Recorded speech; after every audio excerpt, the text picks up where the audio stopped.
Tottenham have officially named their 35-man squad for the pre-season tour of New Zealand and Australia. But for me, the squad announcement tells us much more than just who's getting on the plane. There's huge clues about Roberto De Zerbi's plans, who's in, who's out, who could be leaving permanently, why James Maddison looks set to become Tottenham's next captain, and why there's a genuine concern surrounding the academy pathway. Let's get into it.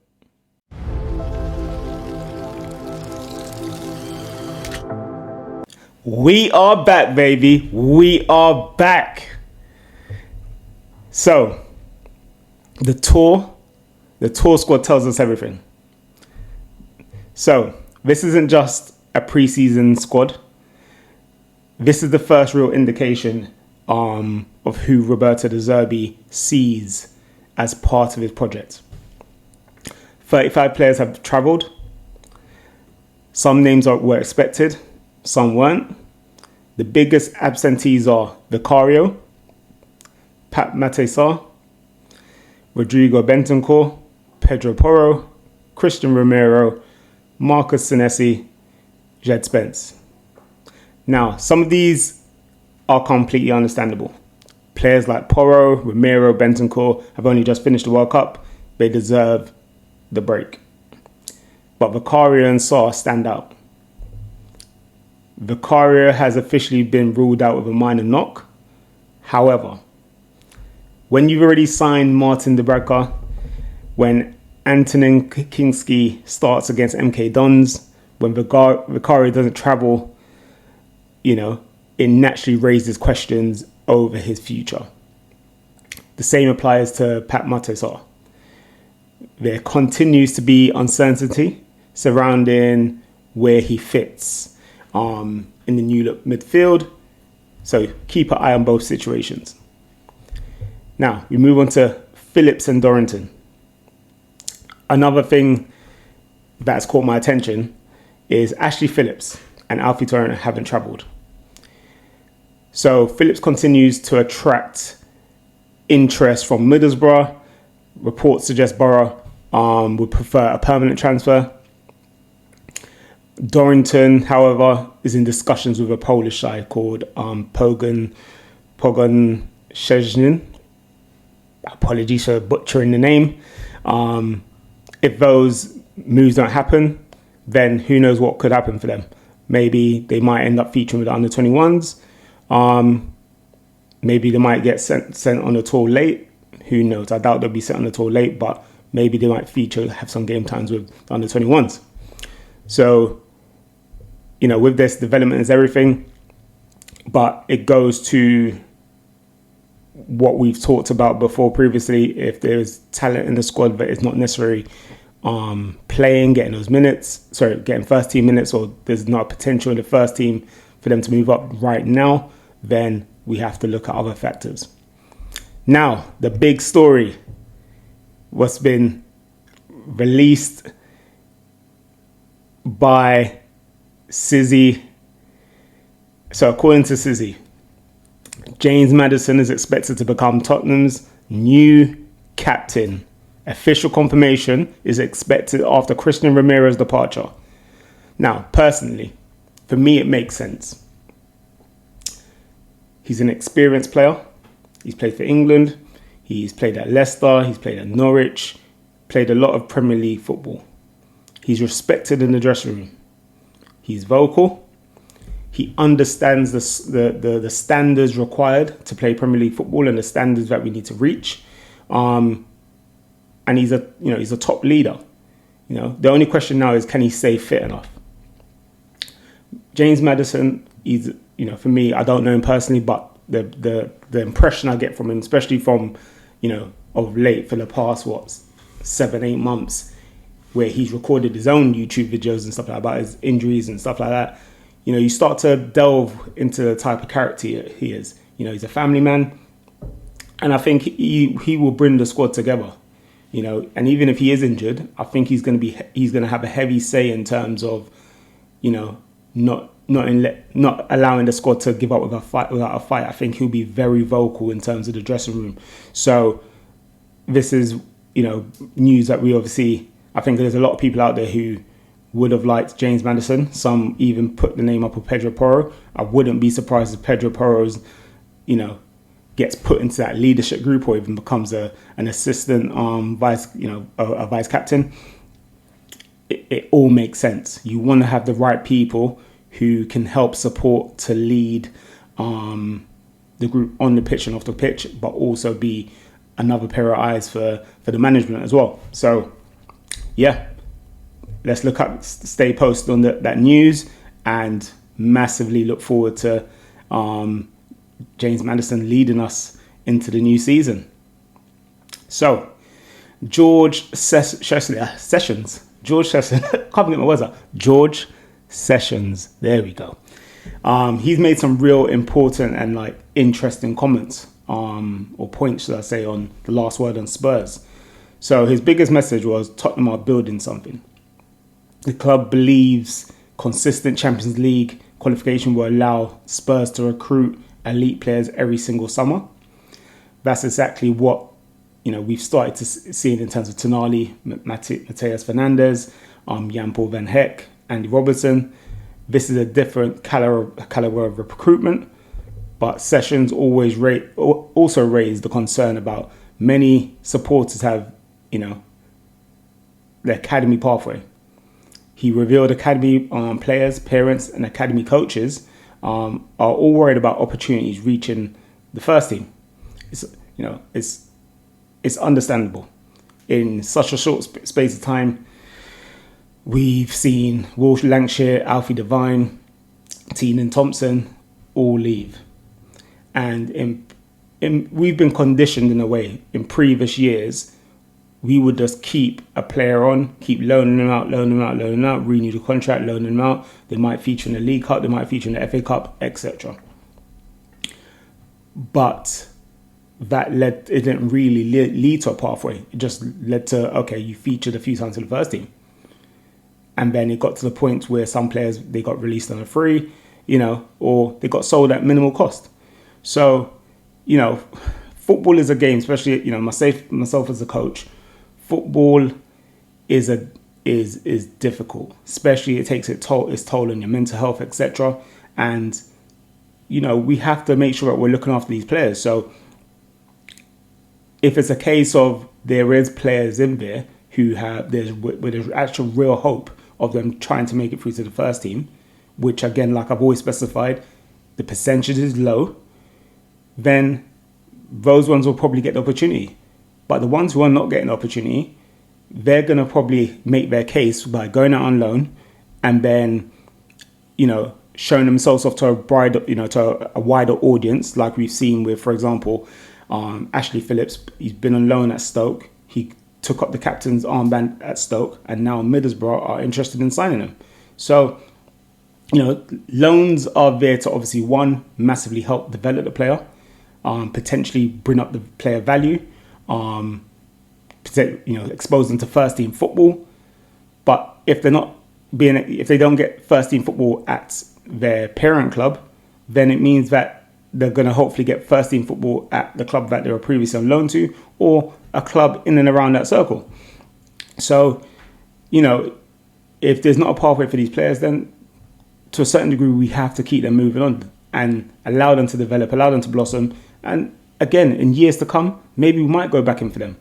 Hence why Tottenham are putting in, these matching rights and add-ons, etc., because they understand that sometimes that player needs a stable environment elsewhere, let them develop, and maybe they might end up blossoming into that player that we want or we expect them to become. And then we come back in for them. So it's a tough situation. I can understand why, parents and coaches are all sort of questioning what's going on. A lot of the top clubs do it. We've seen that with Chelsea. We've seen that with, Man City. These clubs do it, So, again, stay tuned, because at the end of the day, that is part of the process of your academy to obviously develop players for the first team. And if not, then they generate profit for the first team. unfortunately. So now we move on. Potential players that can break through. So on the positive side, there are academy players that we have in the system that have a real potential chance of breaking through, who have been discussed a lot throughout the past couple of seasons. And these are players like Luca Williams-Barnett, Mikey Moore, Janai Byfield, Mason Melia, Reece Elliott-Paris, and Malachi Hardy. But they're all highly thought of internally. The question is now, can Roberto De Zerbi provide these opportunities? We already saw glimpses against MK Dons. Williams-Barnett looked quite fearless. Mikey Moore looked confident taking players on.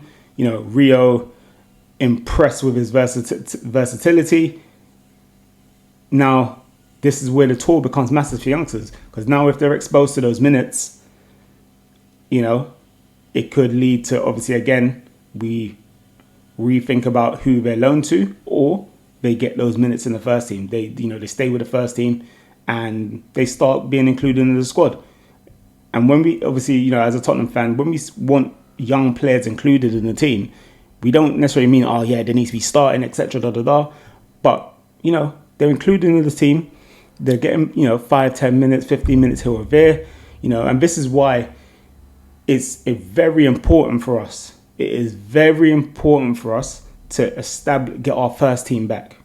So the reason why we're making these signings, these big signings, is to get us back on track up here. So when we are in a position of winning games, 4-0 by the 60th minute, this is where we can turn around and go, you know what? Let's give this youngster a shot. Let's give him 30 minutes. Let's give him 20 minutes, 15 minutes, etc. But when you're in games and you're losing 1-0, 2-0, 3-0, and I know you could turn around and say, if we're getting battered, then what is there to lose? We still could play them. But it's probably not the best environment to come into. It's probably a toxic environment, So these are the things that help. So again, this is, the future is bright for Tottenham. There are lots of youngsters out there that we do have in our team, but we have to look at the bigger picture. Not a lot of youngsters make it into first teams of their club. Now, we're going to quickly go over the review of the MK Dons game. So, the result isn't important. It's pre-season. But the key things that are very important are the principles. Now, what stood out? Mateus Fernandes, outstanding on his debut. The volley for him to score on his debut within the first, 6 minutes. Outstanding goal. That's the type of goal that you see, on Match of the Day, highlight reels. It was a top quality goal. It's just a shame it wasn't in the main Tottenham Hotspur stadium for us to really have the fans really, really, really cheer about. But it shows that he's another person who can add goals. Now, beyond the goal, he has the willingness to receive under pressure, as we all knew. He's exactly what Tottenham lacked. Again, Tonali quietly controlled the midfield. Dubravka produced an excellent save, which I actually thought was going in. Kingsley looked very calm in possession. The passing looked far more aggressive compared to what we've seen in the last couple of seasons. The ball circulation was quicker. The attack against deep defensive attack, so the one concern for me is the attack. Against, deep defensive block teams, we lack that creativity. So, Solanke did struggle to influence the game. Tell had a few little flashes here and there. Solomon worked hard, but again, he's not someone who's going to be, in our future. But Spurs still looked short of another forward,